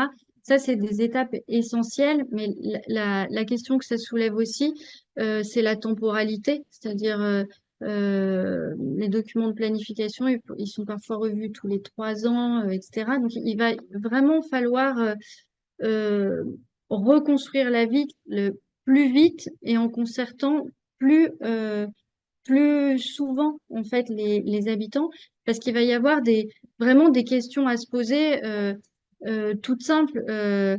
C'est-à-dire comment est-ce qu'on décide de vivre aujourd'hui? Est-ce que il y aura des questions budgétaires à trancher? On ne pourra pas en même temps euh, construire des routes, enfin justement déconstruire des routes si on pouvait le faire, mais Les réseaux de chaleur. ouais, des réseaux de chaleur, etc. Et donc va falloir planifier tout ça année après année, et il va bien falloir que la population adhère à ces choix. Sinon, en pratique, ça fonctionnera pas, quoi. Oui.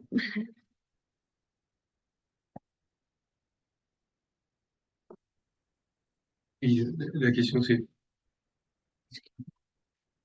comment descendre du niveau politique, décisionnel, la- l'acceptation ou la participation citoyenne. Alors, c'est pas uniquement dans des débats, c'est qu'il a fait des actions concrètes. Et donc la question, c'est alors le SCOT, le PLU, tout ça, c'est une décision politique qui descend, qui est plus ou moins acceptée par les citoyens, mais pas toujours bien comprise d'ailleurs. Et la question, c'est comment faire descendre ça au niveau individuel, et donc dans les changements de pratique, et comment inciter. Et la question de l'incitation donc du changement de comportement va être fondamentale. Donc, quels sont les outils qui peuvent être notre. Ben ça, c'est, je pense, le cœur de la réflexion dans plein de secteurs d'activité. Et c'est un vrai questionnement. Alors, si je prends par exemple l'exemple du logement, on va dire qu'avant la concertation d'un projet, on va dire, aller de construction et de réhabilitation de logement, il se faisait à l'échelle du projet globalement. Et là, il va falloir aller plus loin parce que il va falloir aussi que le logement soit au service, par exemple, des mobilités, facilite, on va dire, par exemple, les mobilités douces autour de la ville.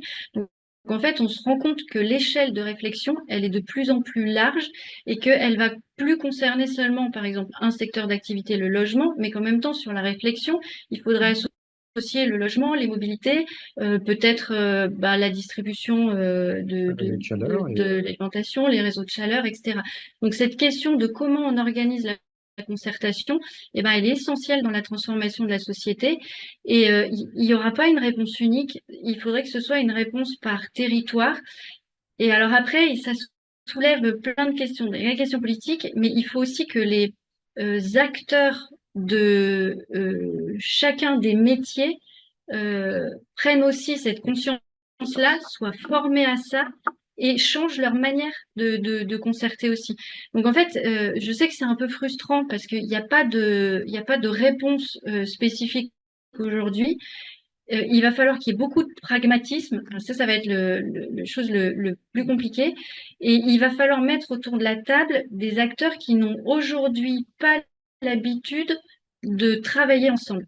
Et oui, c'est certainement un des plus gros défis auxquels on va devoir faire face. Je pense que la plupart des acteurs sont sensibilisés déjà à ça. Et après, il y a la phase de mise en pratique et il y a déjà des expérimentations qui se font, qui restent un peu chacune de leur côté et il va falloir organiser la restitution en fait de toutes ces expérimentations pour arriver à mettre en place des méthodologies. Mais, Je prends un exemple personnel moi, qui me fait réagir, et je pense notamment à MaPrimeRénov', où on est passé d'un modèle où chacun vendait, on va mettre la pompe à chaleur, là on va faire l'isolation par ici, là on va faire. Et on avait des approches complètement dépareillées suivant le professionnel qui passait, et que maintenant l'approche est de dire, non, il faut un plan. Il faut un plan éventuellement sur plusieurs années, mais on doit avoir une perspective de rénovation globale et arrêter de dire, bon, bah, je vais d'abord mettre la pompe à chaleur, je vais d'abord. Non, non, c'est des perditions. Où il y avait aussi le cas dans les logements d'appartements, où à un moment, on récupérait des, des subventions pour faire de l'isolation par l'intérieur d'un appartement pour un bailleur, de manière à ce qu'il augmente son DPE, alors que c'est une aberration, quelque part, de dépenser autant d'énergie pour faire une isolation par l'intérieur d'un appartement qui, par essence, doit faire un objet d'une rénovation de manière ensembliste. Donc, c'est ce genre de pratique où il va falloir amener nos professionnels à être beaucoup moins dans le mode l'artisan, moi je suis dans mon petit silo, mais comme le gouvernement, moi je suis à l'agriculture, moi je suis à l'industrie. Non, il va falloir qu'effectivement on établisse ces ponts pragmatiques, projet par projet, mais en discutant sur, en pratique, qu'est-ce qu'on peut faire et qu'est-ce qui est dans le sens de l'intérêt général. T'as une question? Non, non, vas-y. Oui. Est-ce que je peux poser ma question? J'ai une question plus générale aussi, c'est quel soutien ou quelle réaction avez-vous eu du monde politique, notamment des mouvements écolos, je pense le projet de planification des Insoumis et tout ça. Comment est-ce que votre projet a été reçu ou commenté par ce type de mouvement? moi, je suis pas capable de répondre sur. Ouais. J'ai pas de réponse particulière sur ce. Non, j'ai pas été directement confronté à ça. Parce que la réponse, en tout cas, qu'on a vu passer, c'était plutôt des réponses intéressées sur l'aspect on planifie, on a aussi, on s'est préoccupé de ça, de mettre l'équation emploi, d'avoir vraiment, de se dire on peut pas raisonner hors sol, avoir une considération d'ingénieur. Il faut qu'on ait l'emploi et parce qu'il faut que l'on prépare l'école de demain, les compétences de demain, et que ce projet, il n'a de sens que si, dès maintenant, les enseignants acquièrent eux-mêmes les compétences qu'ils vont devoir transférer. Alors, moi, pour intervenir dans le champ du numérique, je peux vous dire que je suis encore catastrophé de voir que de ce secteur qui est à la pointe, les étudiants continuent à sortir sans connaissance de ce que c'est la sobriété numérique, quelles sont les choses à faire, et parce qu'on a une inertie naturelle au changement, et ça, y compris dans le corps enseignant, y compris dans les écoles, et qu'il y a toute une dynamique de changement à impulser qui demande à rentrer. Et là, ça rejoint avec d'autres rapports qu'on a fait avant, le rapport ClimatSup et ClimatSup Business, sur comment préparer l'école de demain pour que ce soit des écoles d'art et de culture, des écoles d'agriculture, comment elles se préparent à former les professionnels de demain qui vont pouvoir mettre en œuvre ces déclinaisons. Et donc, on est resté, je pense, à un niveau suffisamment apolitique, entre guillemets, parce qu'on se refuse vraiment d'impulser les choix de société. On fait des propositions et on écoute tout parti politique et avec intérêt sur les remarques qu'il pourra avoir vis-à-vis de notre plan. Mais je n'ai pas de remarques à partager spécifiques. Certes, à un moment donné, il va falloir au niveau des flux financiers qui vont pouvoir mettre en œuvre cette planification, les diriger, enfin déjà savoir où on peut les trouver, comment la répartition peut être plus équitable aujourd'hui entre la part de la population qui effectivement thésaurise une grande partie de la richesse financière, mais pas forcément dirigée où il faudrait pour l'avenir, pour justement assurer cet avenir. Alors la question, effectivement, là, du coup, elle est très très complexe et elle est politique en fait. Oui, c'est ça, c'est que c'est une question politique qui rentre pas du coup dans le cadre du plan. Mais alors, là où elle n'est pas tout à fait que politique, c'est que les dernières conférences qui ont lieu chez Frosec, il ne vous a peut-être pas échappé, qu'il y a eu beaucoup de représentants syndicaux ont été invités, qui sont intervenus dans les dernières conférences et que l'on appelle à se saisir de la loi climat et d'une prérogative assez énorme qui leur a été donnée, qui est donnée par la loi climat, qui a donné à l'ensemble des représentants du personnel, au CSE, la prérogative de rentrer dans les détails des conséquences énergétiques, environnementales, des projets d'entreprise, de la stratégie d'entreprise. Donc, la loi climat a permis que les CSE soient des petits SGPE dans toutes les entreprises et avec tous les moyens à disposition des représentants du personnel que n'a pas le SGPE, parce que le SGPE n'a pas le moyen de rentrer dans les entreprises. Le SGPE, c'est-à-dire Secrétariat général à la planification écologique. Donc, et cette prérogative, elle est absolument énorme. Je sais qu'on milite beaucoup pour que, là encore, les représentants du personnel, les syndicats montent en compétence eux aussi, pour que lorsqu'il y a des projets, des présentations de nouvelles stratégies d'entreprise, bah, ils investiguent les aspects non seulement économiques, mais les aspects environnementaux, énergétiques de ces projets. Ils ont les moyens juridiques pour le faire. Il faut qu'ils... Oui, mais Étienne, je peux intervenir là? Vous Vous avez dit m'entendez? au début que les entreprises, c'était 50% de l'effort Ouais. qui était dans les entreprises.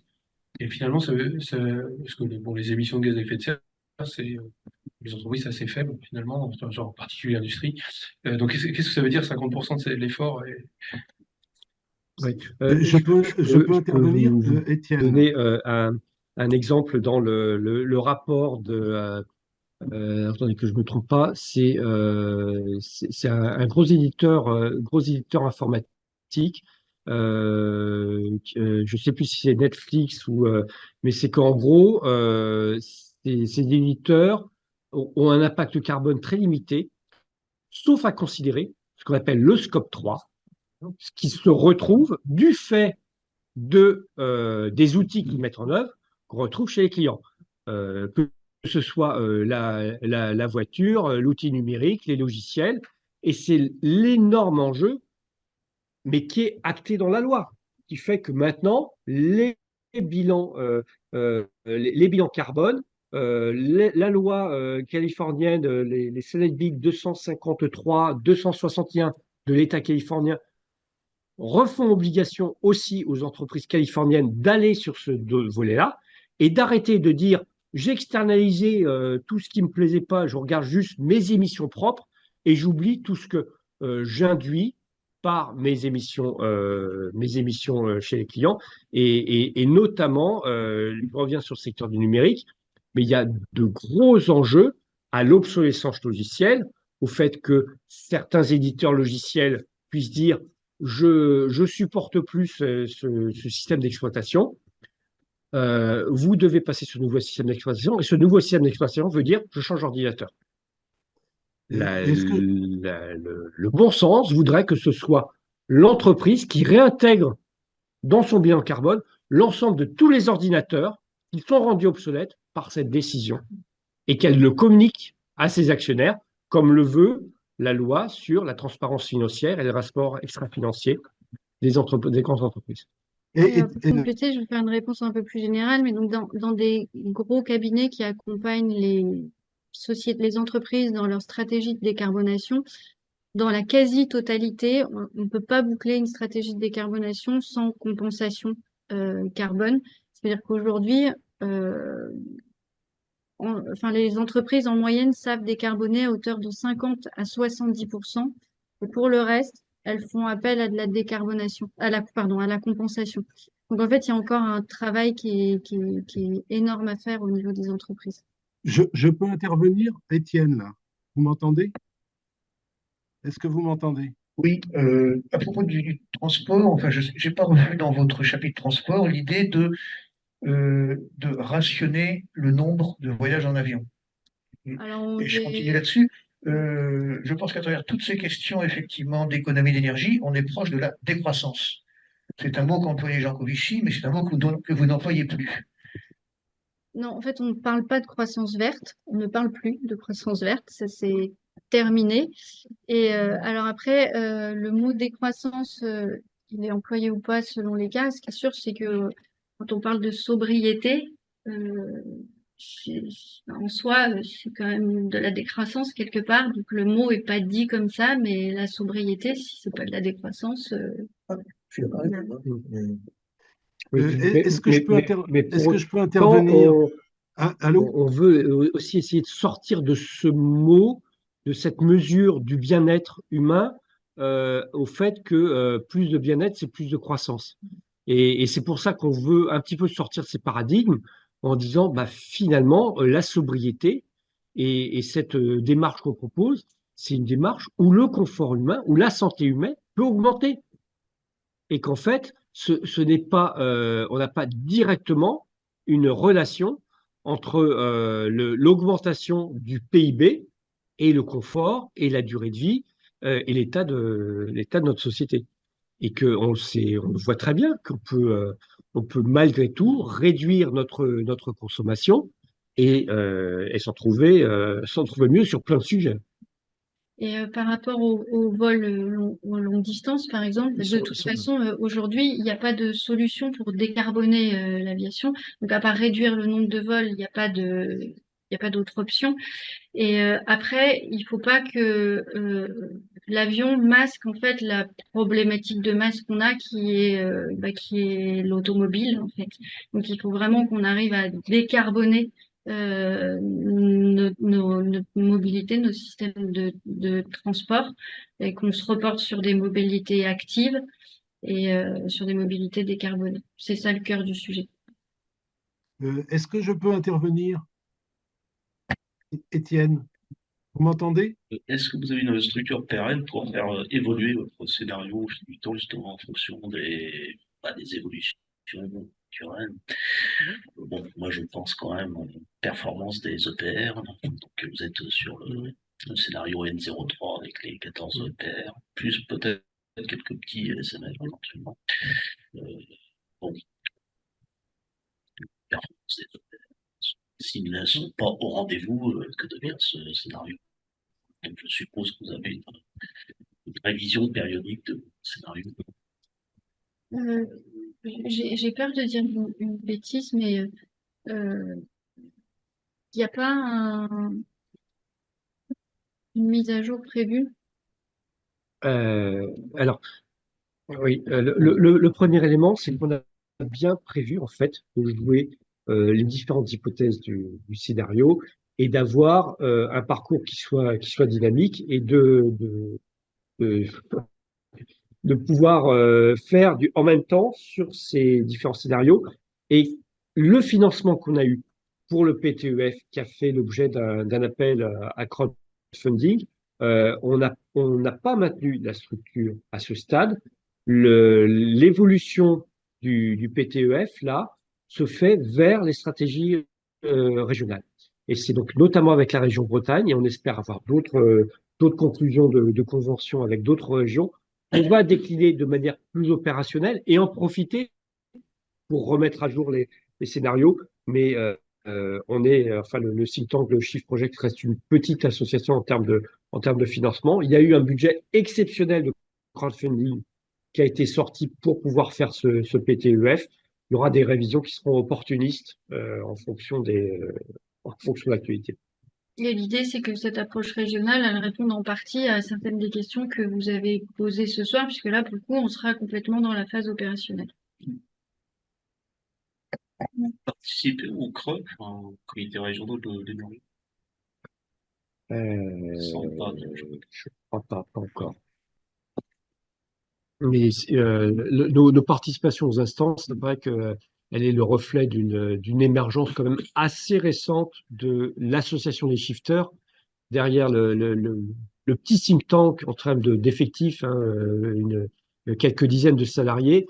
L'association des shifters, elle s'est déployée quand même très récemment dans les territoires. On doit être, je crois, 150 sur les départements de Loire-Atlantique. Et on fait que commencer oui, à s'inscrire dans les instances de consultation pluriannuelles. Vous avez participé à la COP régionale?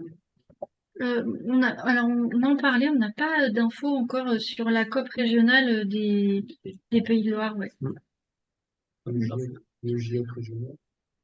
Euh, alors il y a des interactions entre le GIEC des Pays de la Loire et les shifters. Il y a souvent d'ailleurs des présentations et des événements où les interlocuteurs se croisent. Donc là, il y a un dialogue ouais, qui est en place. Je vois une question là, parmi à distance. Une question à distance. Pour le logement, avez-vous envisagé une priorité à la construction bois, y compris dans alors, R+6, 7 ou plus? Exemple tout bizarre. Alors là, pour le coup, c'est une question Ouais, bien technique. hyper, Donc évidemment, le report vers des modes constructifs décarbonés, il est envisagé.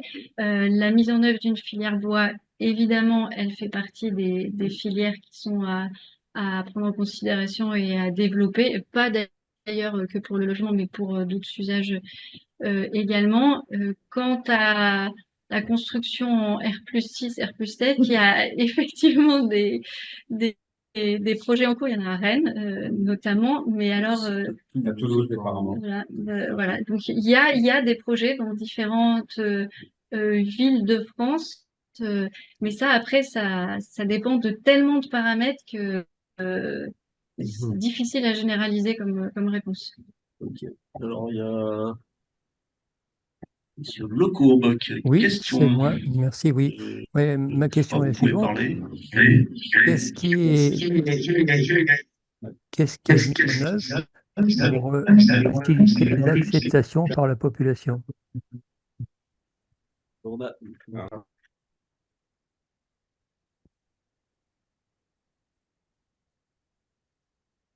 Oui, vous avez entendu la question?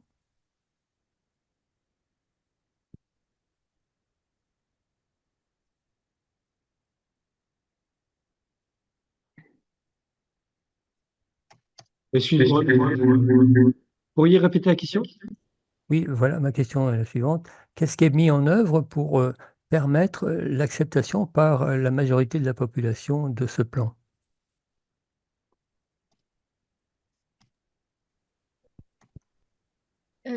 Alors, bah, à l'échelle du shift et des shifters, nous, on fait le maximum pour diffuser en fait le plan et sensibiliser.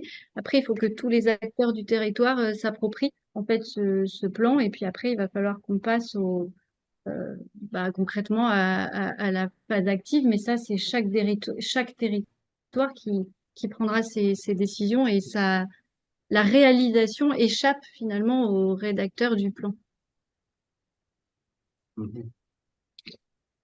Mais ouais, peut-être dans l'essence du shift et des shifters, il y a cette stratégie d'influence. On est là pour effectivement éclairer la décision, éclairer les décideurs, intervenir là où on le peut par la porte, par la fenêtre, pour proposer les éléments de fait et les considérations et les rapprocher le plus de la réalité du terrain, d'où la stratégie de résilience des territoires et d'où le fait qu'on va accélérer sur cette régionalisation de notre approche. Mais on n'a pas vocation à, à aller au-delà d'un échange avec les décideurs et de les aider à s'approprier le sujet. On reste des bénévoles et pas des cabinets de conseil. Oui, Étienne, est-ce que je peux intervenir?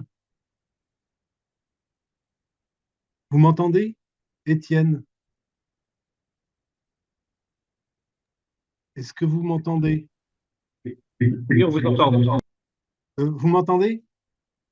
Vous parliez tout à l'heure des représentants du personnel dans les entreprises qui peuvent avoir un rôle à jouer. Est-ce que vous m'entendez bien là? Allô? Vous m'entendez? Oui, oui, on entend. Oui, tout à fait. il faudrait aller regarder du côté de l'Allemagne qui a dans ses conseils d'administration 50% de salariés. Et ça a un poids énorme pour orienter la stratégie des entreprises. En France, on en est très très loin. C'est-à-dire qu'on est actuellement, même dans les grandes entreprises, à 1 ou 2 salariés dans les conseils d'administration. Tant qu'on n'aura pas déverrouillé ce blocage que le patronat français entretient, on n'arrivera pas à ce que les salariés pèsent dans les décisions que prendront les entreprises dans les années futures. Donc, en fait, alors c'est un sujet que je connais très bien. Et je suis assez comment dire, optimiste et ambitieux sur la capacité d'agir. Pour dire que le tout premier levier d'action absolument énorme, c'est la capacité d'être informé et de rentrer dans les détails. Je ne suis pas en train de parler de co-décision. Je ne suis pas en train de parler de, effectivement, est-ce qu'il est nécessaire d'être un représentant du personnel qui a un pouvoir pour agir, pour imposer effectivement un conseil d'administration. Si déjà mon représentant du personnel, il est en mesure de connaître l'impact carbone d'une stratégie, de pouvoir alerter des instances, ne serait-ce que son propre syndicat, ou un préfet, ou une métropole, en tout cas qu'il est capable de faire le lien sur ces informations, qu'il aille chercher ces informations. L'information, on le voit bien, c'est le pouvoir. Dans plein d'espaces, avoir l'information est encore plus important qu'avoir la capacité de décision. Et on sait bien tout le pouvoir des lanceurs d'alerte. Le droit syndical reconnaît d'ailleurs cette capacité de lanceur d'alerte. La Commission européenne vient de reconnaître le délit d'écocide. Mais il y a un boulevard. Il y a un boulevard là, à avancer là-dessus. J'entends les représentants syndicaux dans la presse parler de problématiques de salaire, de problématiques de licenciement, mais à quand vont-ils parler d'impact carbone, de programmes, d'entreprise?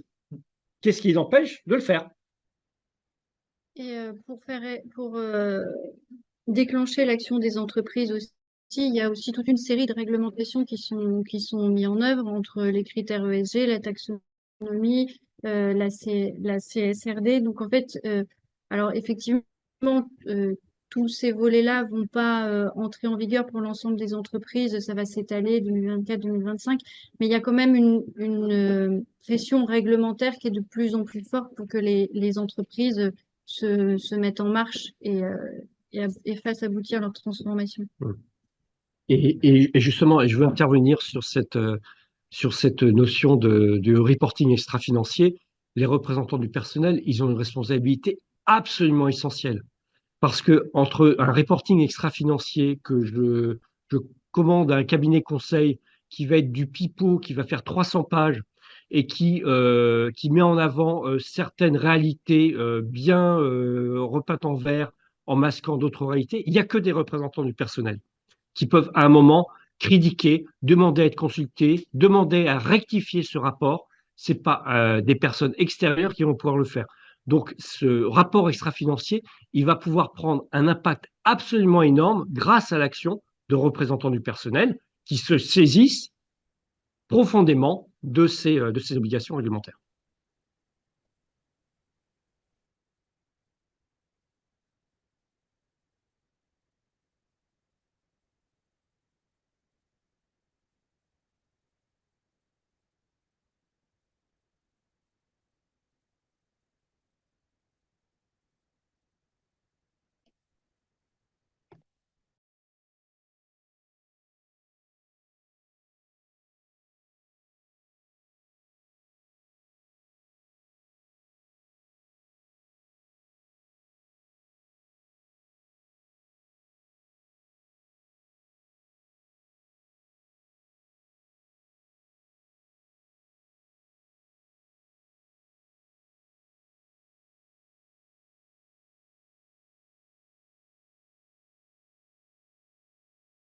Donc, les sujets, ils ont effectivement croisé tous ces scénarios. Après, c'est pas restitué dans le plan, mais effectivement, Je pense que chaque expert et chef de projet a fait ce travail en, en bac. Je cherche le mot. Je sais pas Ouais. comment ça s'appelle. Voilà, vous m'avez compris.